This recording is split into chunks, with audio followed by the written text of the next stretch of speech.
It's go time on a Thursday night, getting back to zero. This is the day that I was going to say I've waited a long time for this day, but I have a feeling my guest has waited for this even longer or waited more. I don't know what the words are, but this is a great, great day. When I came into my journey of sobriety, I met Peggi Cooney through the group, the Luckiest Club, TLC. And she was, I met her out. She's from my hometown in Northern California, outside of Sacramento, got to meet her. And she has been not only an unbelievable friend, but a confidant, an advisor, and she teases the hell out of me, which is, I would be bummed if she ever stopped, because that's how I know that I'm doing okay with her. She's brutally mean, but she's got a heart of gold. But today is a huge day.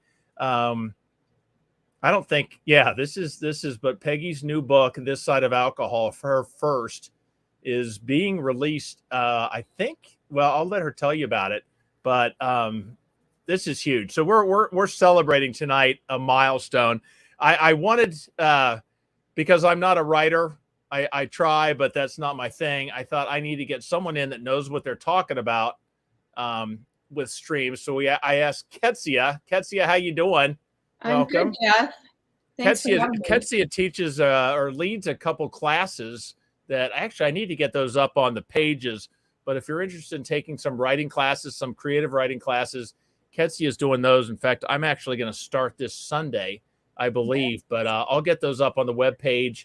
Ketsia, what's real quick? I know this is not about you, but what's the way to find your info if they're looking for your writing class? Yeah.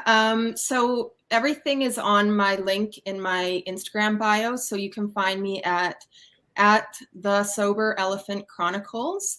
And also, if you just do a search on Eventbrite, it's there as well. But I can get the details to you at the soberchronicles.com. Sober Elephant Chronicles. Sober Elephant, yeah. And we are going to need a story on where the hell that one came from. But sure. Enough of that. Let's bring in the star of the night, Peggi. I am so glad to see you. I'm glad I'm guessing you're actually glad to be here too, because this signifies it's at the finish line for the most part. Yep. Have you seen the book yet? Have you held it? Yes. I haven't held it though. I guess you call it a proof. The hard cover proof just got to my publishers this morning, and one proof is for her, and she said it looks really good. And the other one is kind of gave me a little goosebump that it's going to the Library of Congress. So that's. Oh, wow. I'm for real. So you charged them the full price, correct? Of course. Okay, I just want to on make sure. Shopify, yeah. They got the cash. Yeah, I mean. Dear Congress, your autographed book. That's awesome. That's pretty cool. That's pretty cool. Well, look, I'm going to hand the reins over to Ketsia, because you two are writers and I'm a wannabe. I'm a scribbler, but I'm just thrilled. And I know we laugh all the time, but I couldn't be happier about this. And I assume my autographed copy is going to be in the mail soon. I can't wait to see it and let the grandkids play with it. Yeah, they'll be in about 3 weeks, and then the first order comes in about 3 weeks, and then it goes on Amazon and Barnes and Noble after that. So pretty awesome. Well, Ketsia, yes. What you got for her? Let's put her through the ringer. I won't do that. Peggi, I'm just so delighted to be here with you tonight. And you know, we've talked at so many points along the way of this journey. Obviously, I have known you since I started back in the Luckiest Club, I guess, last fall. Mm-hmm. And I've just watched the evolution of this book, but also your community, This Side of Alcohol. And I guess I just wanted to take it back a bit. And I was wondering if you could tell us a bit about how you came up with the name This Side of Alcohol, and then just how you made the decision to turn your journals into the book. So for anybody who isn't aware, Peggi's personal journals are what kind of made this book. But can you tell us a bit more about that? Yeah, I started out on July 12th, 2019. My daughter asked me to do something about my drinking, really following a pretty major incident I described in the book. Obviously a drinking incident. And I went in my room and I really literally got down on my knees and I heard this voice that said, Peggy, you're done, but you're going to be okay. And as soon as I heard that voice, I said, I knew in my heart that I was done. But of course, my family was not going to believe that I had this, divine revelation from above, from the universe. So I just got on my my computer and started searching. And as soon as I started searching, I had this advertisement for Jen Couch's Sober Sis 21-day reset. Mm-hmm. And I signed up. And her reset group, you get assigned, for people that don't know, you get assigned a Marco group.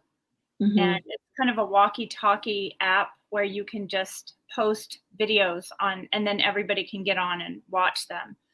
Yeah. And I made a video within 2 hours, and I was swollen, and I had, probably cried the whole night long. I hated myself, and I got on and made a video, and I just had this sort of peace come over me. And I had never written journals before. I'd always started a journal, and then I think I have like 12 of them in my closet. Mm-hmm. But for some reason, I just felt super compelled to write about everything that was happening for me. It was such a release because I was still so full of self-loathing, and I just wrote every day. So Jen had an email every day for 21 days, but I hadn't even that was July 12th, and the 21-day reset wasn't even going to start until the 1st of August. Mm-hmm. So I just got in and I just started writing. And at about 100 days, I had rewarded myself for going to Jen's retreat in Fort Worth, Texas, about 100 days in. And at the hotel, I just started posting on Sober Sis's Facebook page. Mm-hmm. And I said, I'm going to do it for 100 days. Well, that turned into 365 days.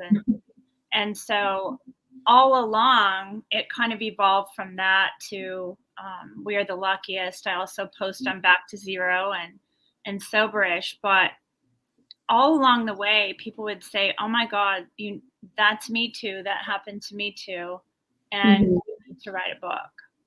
And I'm like, yeah, sure. Sure.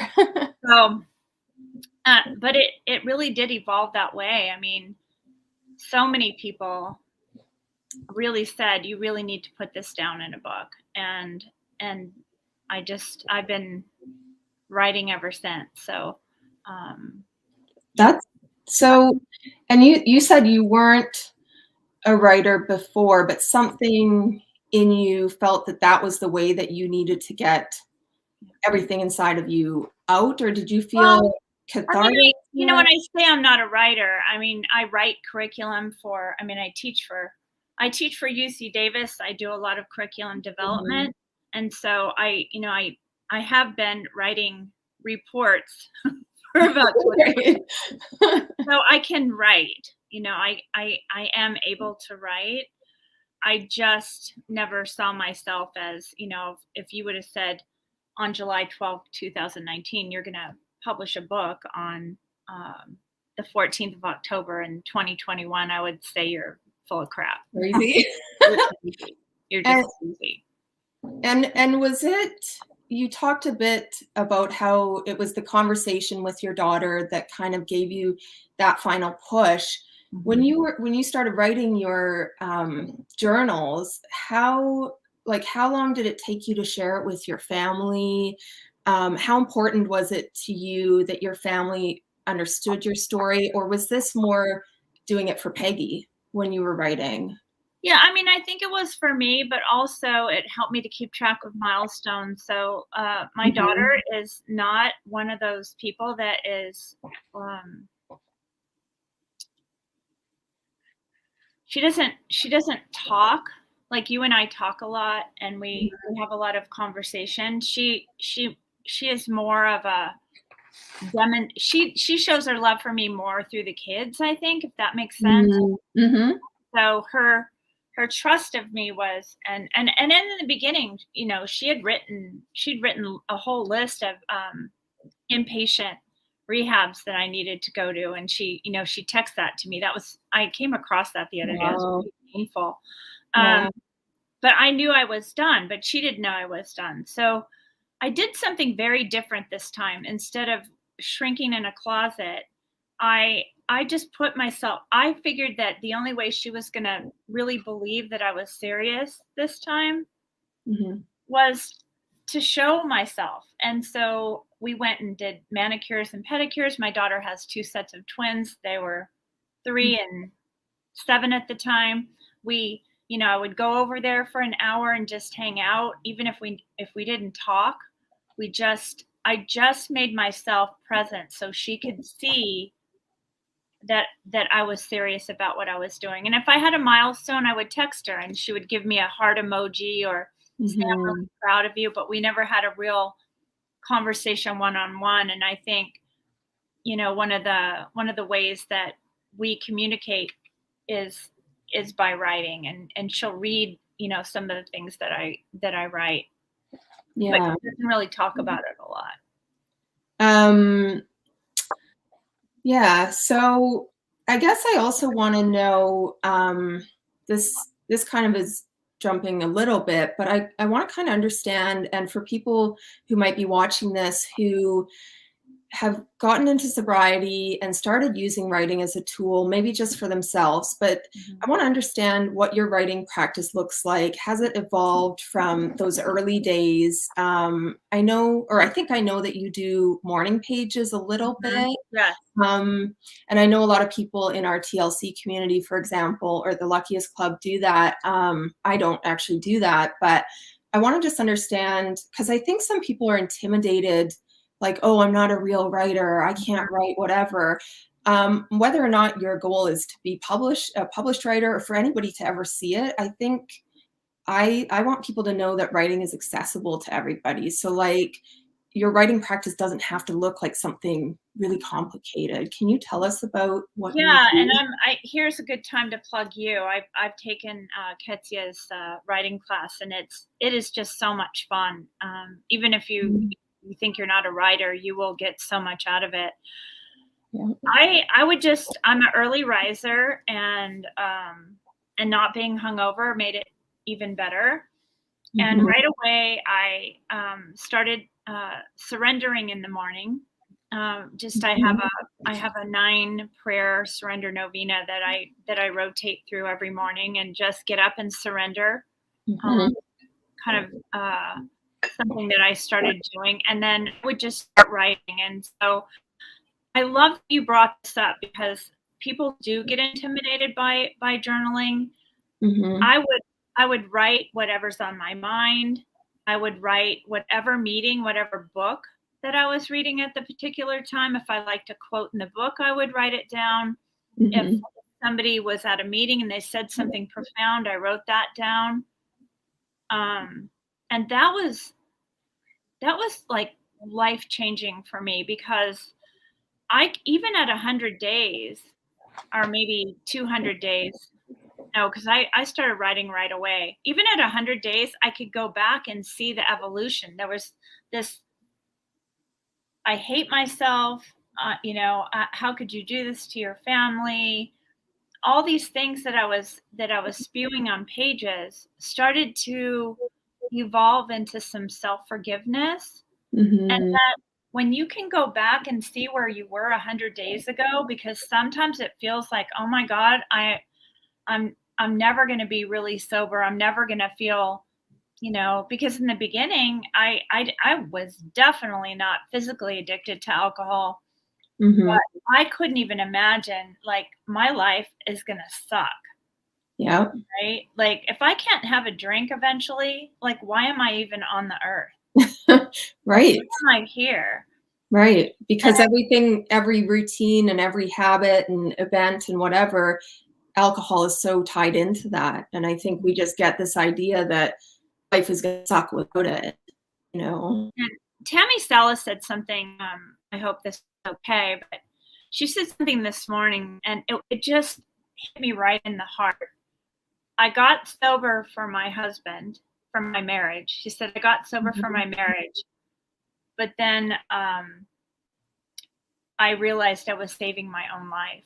And that's really my kids were the incentive, my marriage was the incentive, my husband left me, Mhm. um, but really, truly, in the end, I was saving my own life, and that's more important than, how could I be there for anybody else if I can't be there for myself?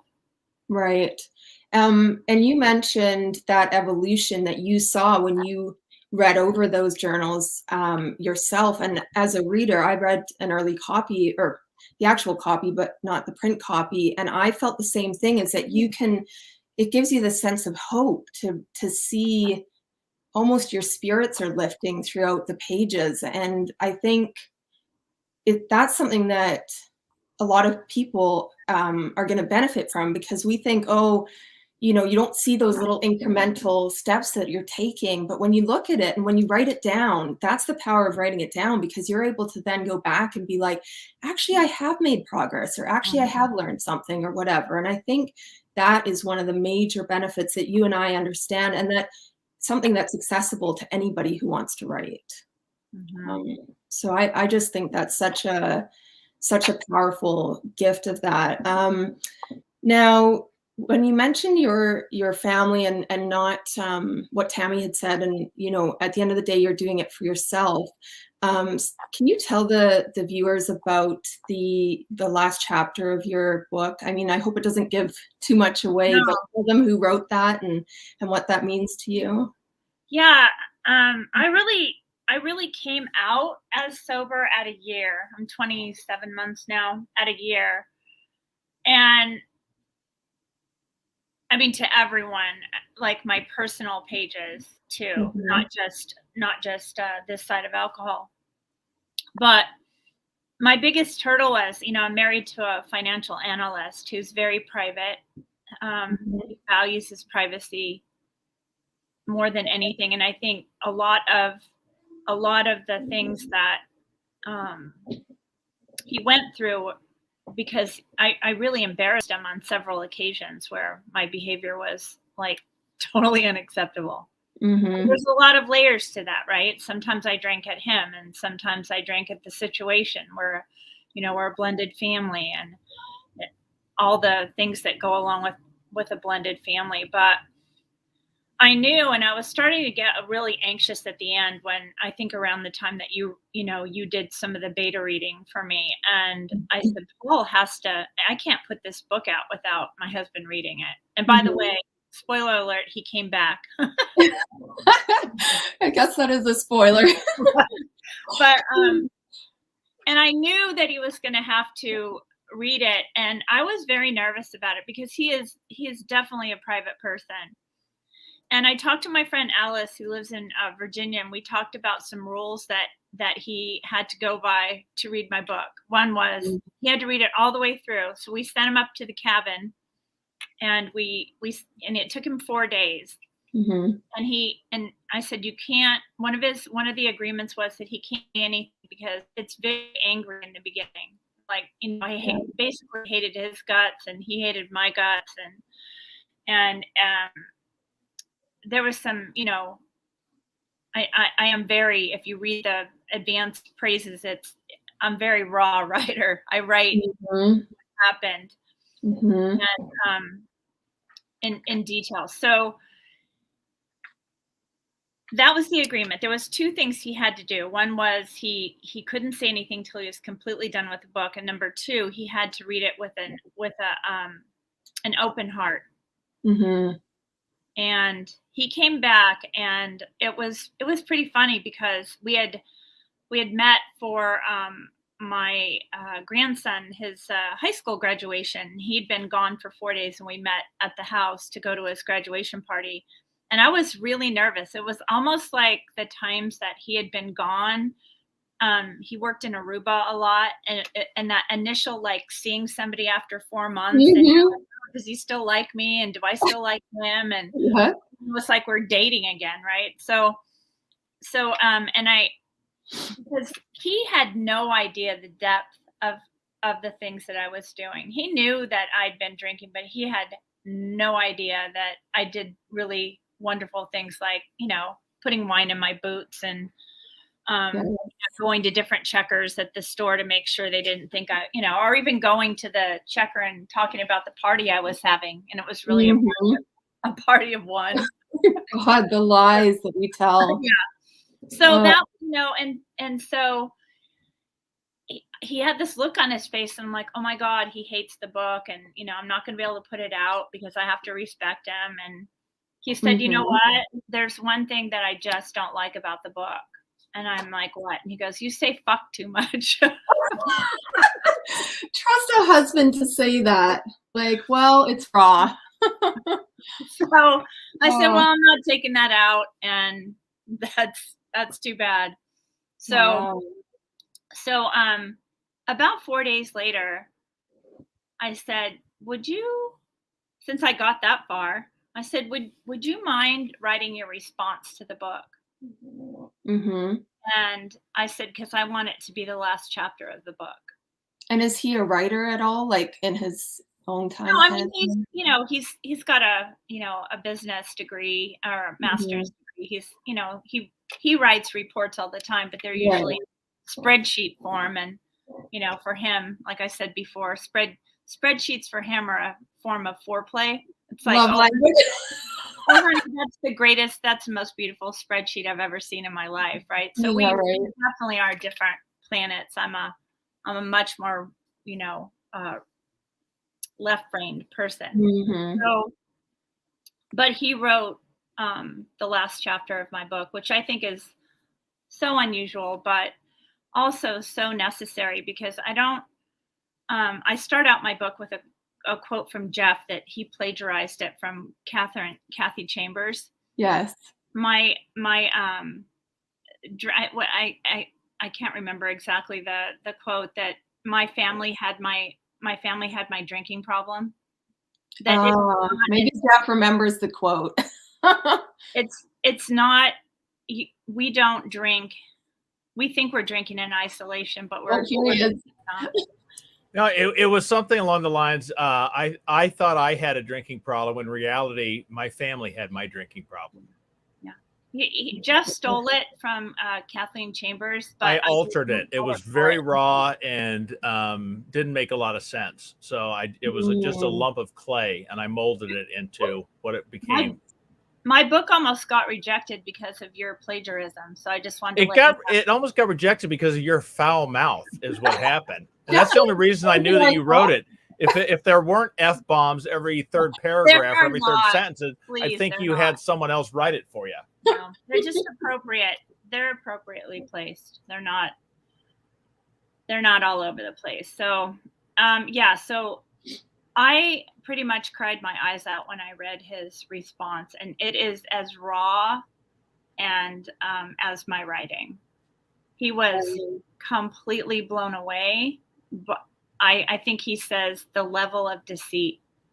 He does. I just reread it tonight, actually, or today, and then I looked at it again tonight, and I saw that, and then the other thing that struck me was just the way he finished it. He said something like, "I have become and will continue to be your biggest fan," and he mentioned right before that you're changing lives, and I was just like, so you know, Peggy, the deceit thing. It's so interesting because with Elizabeth, my wife, I've been, opening more and more about the realities of my drinking. And she's now to the point, because she's realizing how much I lied to her. She's saying, do I even know you? It's how much, what else did you lie about? And it's, well, nothing. It was my only lies are all about alcohol. But she said, did I even know do I even know who you are? And that hit me hard. Mm-hmm. Mhm. Yeah. You know, I where think I had the advantage. You know, Paul had left for about 3 months, and I asked him to read Annie Grace's book, This Side of Alcohol, and he fully credits Annie Grace for saving our marriage. So I'm trying to get that plug in with Annie, because I'd love to be able to talk to her about it. He totally, and then he also read Alcohol Explained, and he was Mhm. still very angry after he read those books, but it really completely changed how he looked at addiction. Because before that, he definitely said some pretty unflattering words to me, and really basically accused me of not caring about him, that I cared Mhm. about alcohol more than I did about anybody else. And that's probably, in the throes of addiction, that's probably true. Yeah. Yeah. I mean, I'm just starting to do that kind of work with my own husband of unraveling stuff. We kind of started doing that this summer, and I'm coming up on a year sober on November 1st. So still early, but very exciting. And yeah, like just even like the little baby steps, I kind of let him take the lead on like what he wants to know, because sometimes, I don't know if you found this, Peggy, but sometimes they get overloaded where it's like, okay, I don't want to think that you're a horrible person or whatever it is, right? And I'm like, okay, I understand it, because sometimes those things, the way they viewed the reality of your relationship was different to the way it actually was, because of alcohol being involved. So there was a level of facade and a level of deceit, like you and Jeff were talking about, where it's like, I think they're just coming to terms with, okay, this person actually hurt me. Doesn't mean we don't love each other, but there is work to be done. And I think, that's an ongoing thing. So. Yeah, and I mean, and two, it's not a one-sided thing, right? No. We drink at things, and for me, what happened really is, when I was younger, I did drink, but I never drank alone. It was always Mhm. social. I probably, was more on the binge drinking side, but it Yeah. was more, it was definitely tied to social things. But I'm a social worker. I don't know if everyone probably knows that, that I worked in direct practice for about 16 years. So I did know when I became a social worker that I was going to be exposed to child abuse. Mhm. What I wasn't prepared for is to be exposed to system trauma, and Mhm. the absolute pain it is for a child to disclose child abuse, and then they're the ones that have to go move to a foster home. Right. And it is the whole system of child welfare is so painful, Mhm. and there's nowhere to put it, right? And again, we can't take it home. I can't take it home to a financial analyst, because he doesn't even want to hear some of the abuse that I've seen or dealt with. And on top of that, I became a whistleblower Mhm. in a very, very public sexual harassment suit, and um, that's when I started drinking.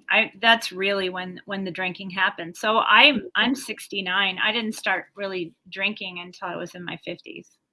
But I think that really also highlights the fact that alcohol doesn't care who you are, where you are in your life, what's going on. It can come at any time. I was the same as you, Peggy, that I drank like a quote normal person throughout college, after college, through my 20s. I started experimenting with drugs and binge drinking and stuff like that when I was almost 30. And for me, that was late compared to a lot of people that I knew. And then when I became a single mom, then it just escalated because of everything going on in my life. So I think, those things can happen at any time. And there's so much shame for people, though. They're like, how did this happen to me? And I think we have to understand that we're all human and we all have flaws, and we all have times that we go through where we're maybe not as better or not as able to handle the stuff that life's throwing at us. Hey, Well, and yeah, go ahead, no, Jeff. I just wanted you mentioned that you didn't start drinking until your 50s. Did you and I started when I was, 21, I think, pretty consistent. But did sobriety take you back to who you were before, in your 50s? No, Or did it no. completely bring out a completely new person, even different than the sober Peggy of old, if that makes any sense? Oh, it totally makes sense. No, I think I'm a completely different person. Like people say, oh my gosh, I'm peeling the layers away. No, I went through so much trauma as a child. Yeah. And as a young adult, that I never went through any of that. So not only did I have, but here's the flip side of that. I had parents that really, I probably could have been placed into child welfare myself as a child. However, I had both sides. I had the love and I had the intimate partner violence, which sometimes was like, oh my God, we're in this happy period where everybody in our family's really, really great. But we also were trained to wait for the shoe to drop. So I think I grew up really believing that people, if they were mad at you, they didn't love you. Like I am really at my age realizing that people can be mad at you and still love you. I just never got that. And I never went through, I had so much happen to me when I was a kid and a young adult that I had nobody like I lost, most of you probably know that I got pregnant at 17. I lost my baby at 9 months old. She strangled. 6 months later, my father died. 6 months later, my mother died. And my dad was my life. And so I was this person who was a mother, then I wasn't a mother, but I was still a teenager. And it was, I just didn't ever know who I was. And as I became more educated, getting my psychology degree and then a master's degree in social work, then I started having the tools to figure out who I was. If that makes sense. But still, the cognitive dissonance I felt as a social worker, working with teaching social workers how to work with families with addiction, and I was going home and drinking a bottle of wine at night, I didn't like myself very much. Yeah. Sorry, I'm furiously taking notes. Jeff, did you have?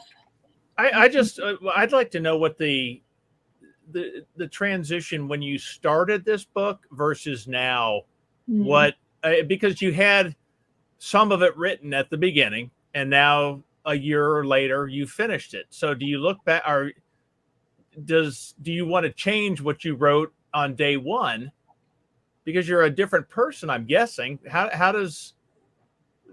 Is it, looking back, do you see it as two different people, the person that started that book and the person that finished it? Well, I think we're always evolving as people. And I just think maybe it got accelerated because my brain wasn't pickled and I was actually able to intellectually, I'm a coach. I'm a social worker. Intellectually, I knew all the things. But I didn't apply them to me. Right. And so, I even remember when I first was a social worker, and I remember being a brand new social worker and going, how can this mom love alcohol more than she loves her kids? I am such a better teacher now because I was there myself. Right? Yeah. I think as writers too, we evolve no matter what through the process of what we're writing. And I think for me, sometimes when I'm looking back on something I've written, maybe I don't connect with it as much now. It's almost like you write it, you put it out into the world, and people receive it when they need it, right? So you're constantly getting feedback like, oh, this touched me in this way, or this affected me in this way. Meanwhile, you put it out there and you're like, okay, that was special for you. You know, this will always be special as your first piece that you put out, you know, in a public way or whatever. But I know you're already starting to work on your second or part 2 or whatever it is. I don't want to say anything, but, you know, do you feel that kind of like this project is done now? Yeah. I mean, I think I've heard other authors say the same thing. There's always something you can go back into. You know, that last push to the publisher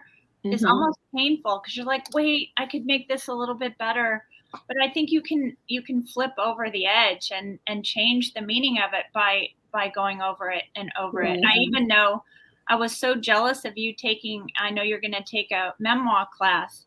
And I'm like, at least for the work I'm doing now, I don't think I think it might have changed the outcome of this book if somebody told me how to write it differently. And so now I'm kind of like, wow, you know, maybe I'll incorporate doing something like that in the future. But I know this sounds so woo-woo because I've never been a woo-woo person, but I know that the book I'm putting out, the world needs to see. Right. I know it. I know it from the bottom of my heart, and it's written the way it needs people to read it. Peggy, when I'm a big believer in getting it out of us. Whatever it is, I got to get it out or it's going to sit inside and fester. How vital was writing this book to your recovery? And what do you say to someone that is not a writer? If you follow my theory of you got to get it out, you can't hold this stuff in, you got to get it out. So how important was it to you? And what do you say to someone that doesn't have your knack? It was everything for me, but I think what's so beautiful about recovery is there's like a smorgasbord of how you get there. You know, Tammy Salas is one of our TLC leaders. She does it through art. You know, I was banned from Pictionary in my family, so art wouldn't be the way that I would go. You know, some people are doing it through music. You know, I that's another place that, you know I've said it before, but if I sang, I would personally change the migration of geese. So writing for me is where I felt the most comfortable. But I've seen people, print out, use their computers. I have to write by hand. I can't. Me too. I transferred my writing. Yeah, and this is number 6. My 6th journal. I like it. The number on there and everything. Yeah. I also decorate all of mine too. Yeah. I'm crazy. So, yes, I think however you get it out, but it's just not my book, Jeff. It's teaming with a psychologist who has been, it's telling your doctor the truth. My doctor's like, I can't wait to read your book. And now my doctor is asking questions about alcohol use with patients because of the work that I've done. That's that ripple effect. Yeah. Yeah. And so some people will cut out pictures and write around the pictures. They do collages. Some people will, use voice recording. Ketsi and I'm sure Ketsi is the same way, but if I'm walking, I'll think of something and then I'll talk into my notes. Yeah.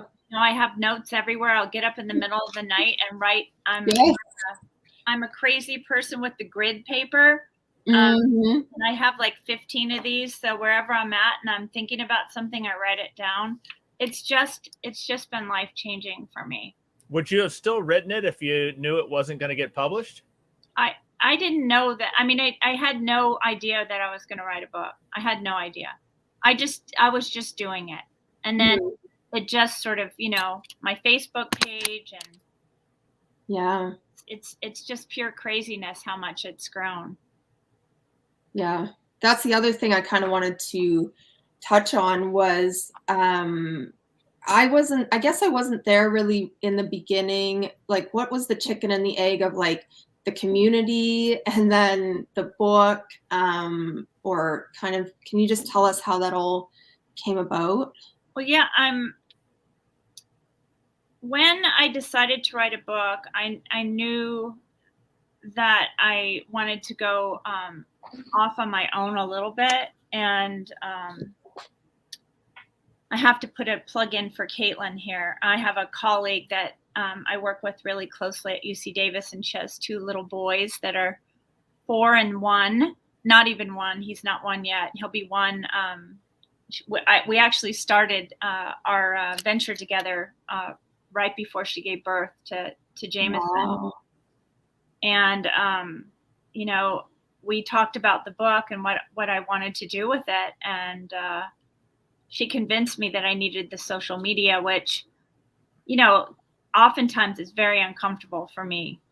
Self-promotion is not something I absolutely cherish, but again, I believe in this project with all my heart.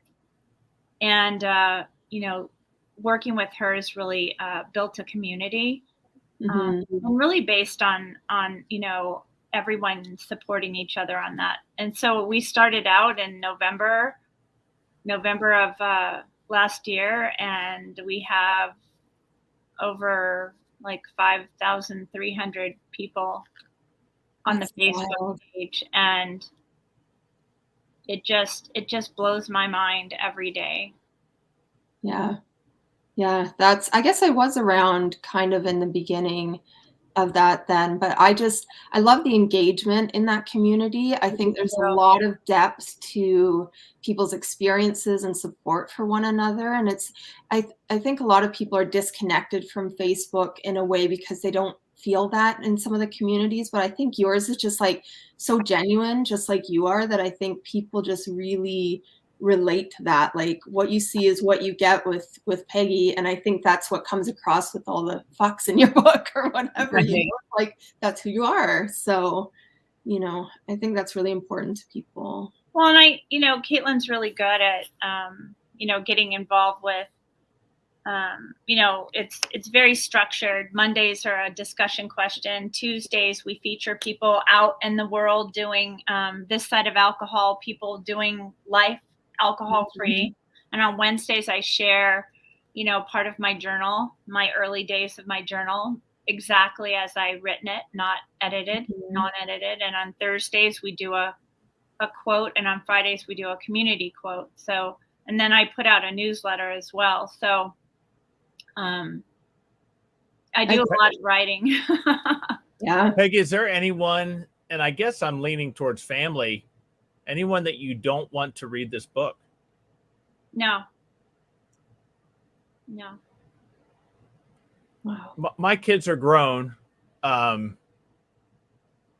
There's still some stories, and I've written some that they're not bad as far as what I did. It's just the extent of the drinking that I don't know if I want them to know it.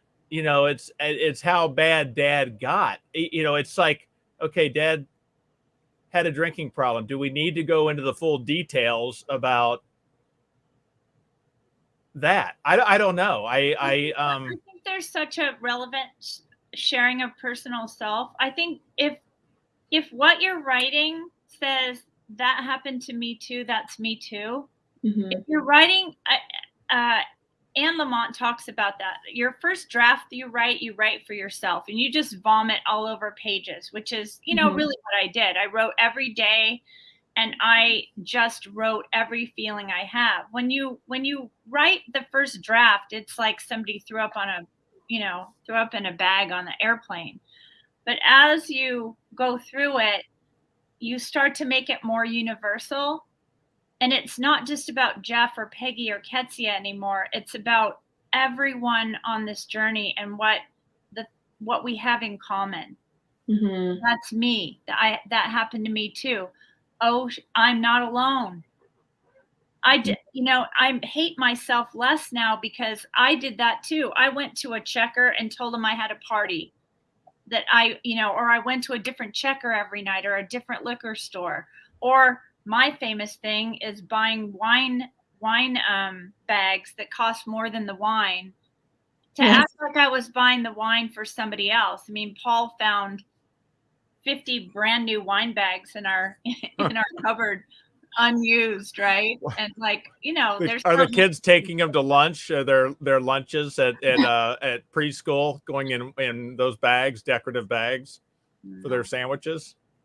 Isn't it crazy the things we did? Yeah. What I did learn through the book is I learned to forgive my mom. Mm-hmm. I really blamed a lot of my life on my mother. And my mom would be so happy if she had the opportunity that we have with this smorgasbord of recovery options. Mm-hmm. She was an innovator. In fact, I'm in San Francisco right now with my friend Patty. We went and saw the Van Gogh experience today, and we're staying in this beautiful hotel. And I grew up here. This is where I grew up. My mom took me to all the stores Patty and I went to today. My mom took me as a little girl, and especially at Christmas time. Mm-hmm. And I've learned to forgive her. I've always been really mad at my mom for her drinking, for her bipolarness, which I realized was alcohol. I really didn't know it was alcohol. My brothers are older. I have a younger brother and two older brothers, and they cleaned up after my mother. So I almost wish they would have told me my mom had a drinking problem, because I thought she just didn't like me. Mm-hmm. And so I've just, I know now, I just feel like she's there and is a little envious that I've had this opportunity to find myself when, I don't even think AA was for old white men, when my mom had a drinking problem. And I don't think that would have ever been even an option for her. So, and I'm realizing now the things I can thank her for. I thank my mom for my love of reading. I thank my mom for my creativity. And my mom decorated windows down the street in San Francisco at Christmas time.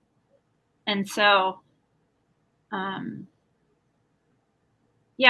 I've learned to like deal with my past, but also find out there was a lot of things that they gave me too. Does that make sense? Yeah. So I think, it has a lot of funny stories. We have more funny stories, in my book around, my favorite story of my dad is, my little brother and he was 6 and I was 16. It was right before my parents got divorced. And we were driving in this big old, huge honkin' Delta 88 Oldsmobile. And my brother and I were in the back seat, and my dad was smoking, and he flicked a cigarette and the windows were open. So the cigarette came around and landed in my little brother's lap, and my little brother's crotch was on fire.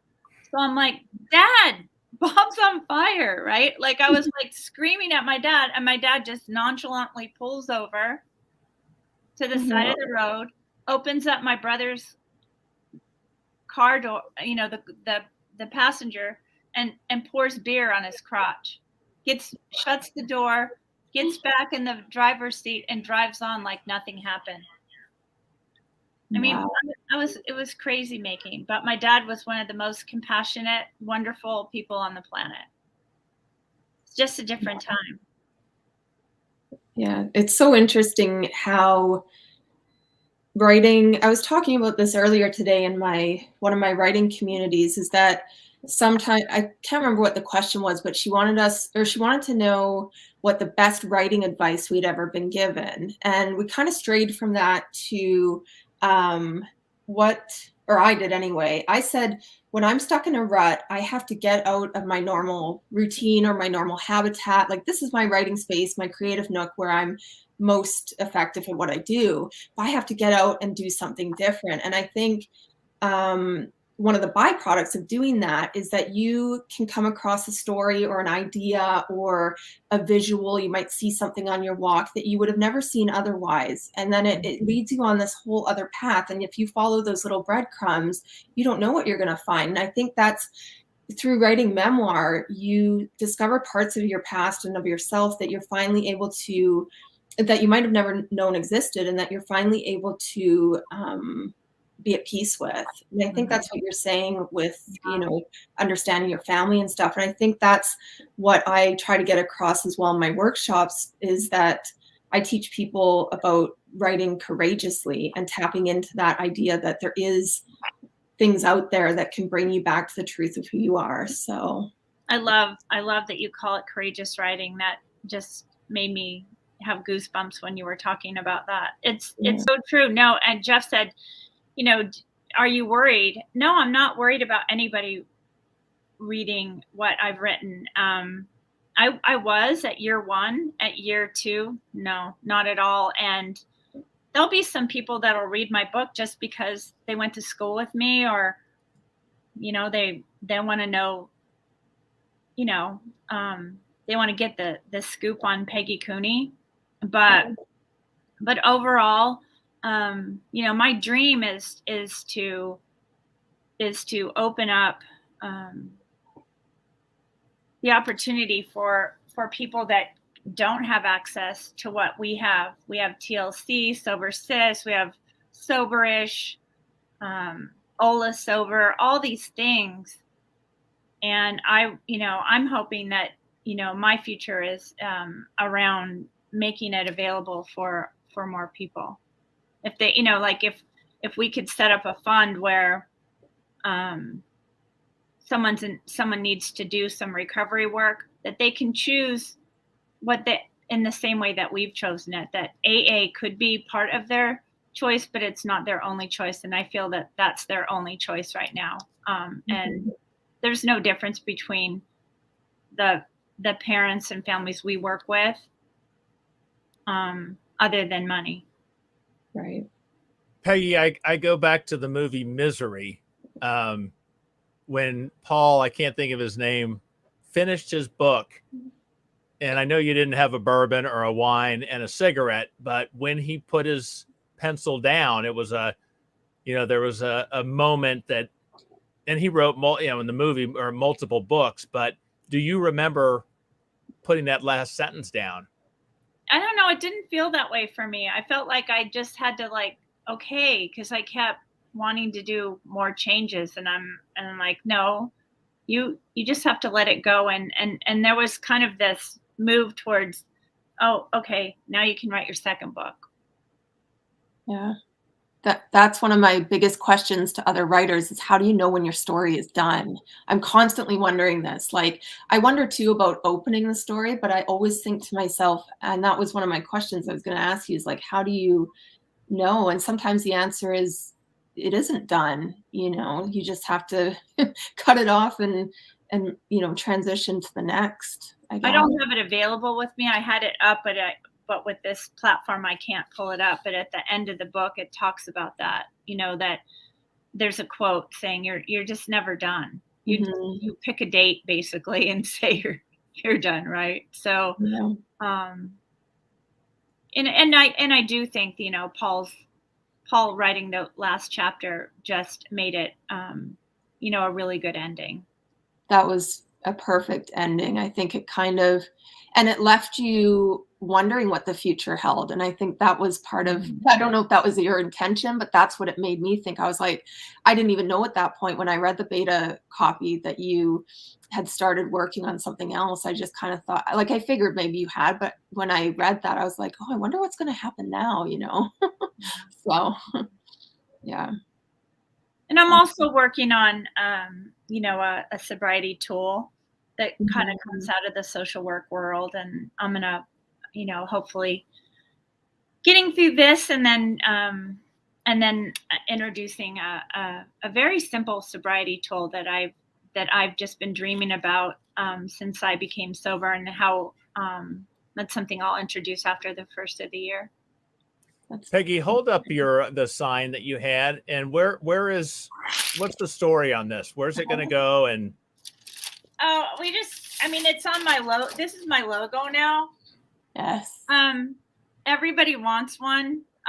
Not of me, obviously, but we have a sober illustrator. I'm getting one made as we speak. And I know almost everyone that has one wants to get one. So this is actually going to be, my business logo. So I love it. I think that's really neat. Pretty cute.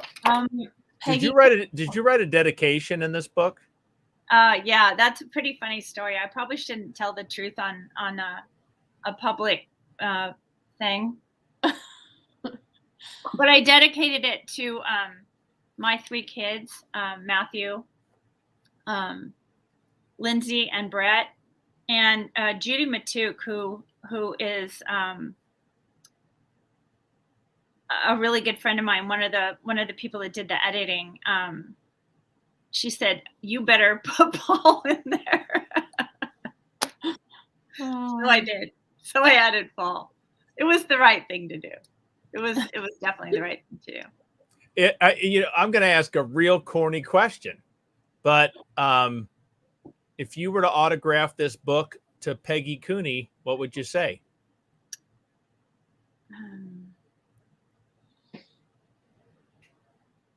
Wow, that you should have given me that one before. That's cheating, and I didn't think of it then. I guess I would say that you overcame the one thing that was holding you back from being your true self. Mm-hmm. I like that. What does mine say? What doesn't it say? Oh, we're out of time. Look at the hour. We're out of time.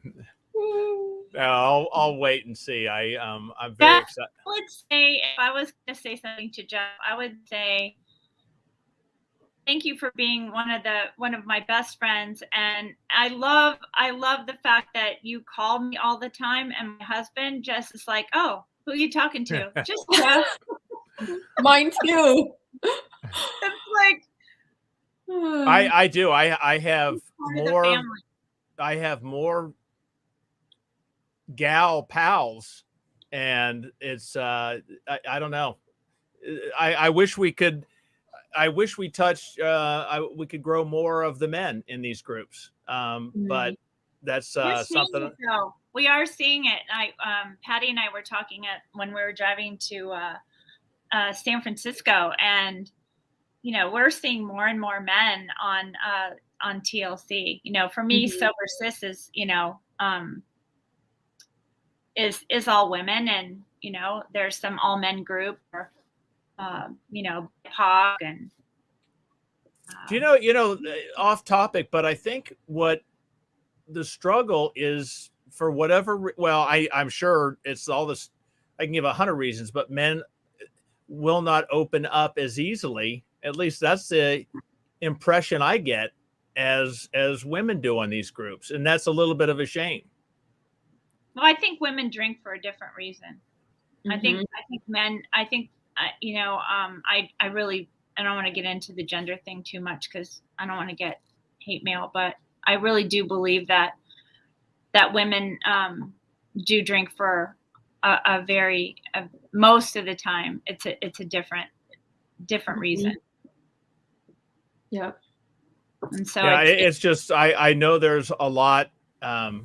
It's a lot of people that are hurting right now, and I'm thrilled. I'm hoping this book lands in a lot of their hands and gets shared.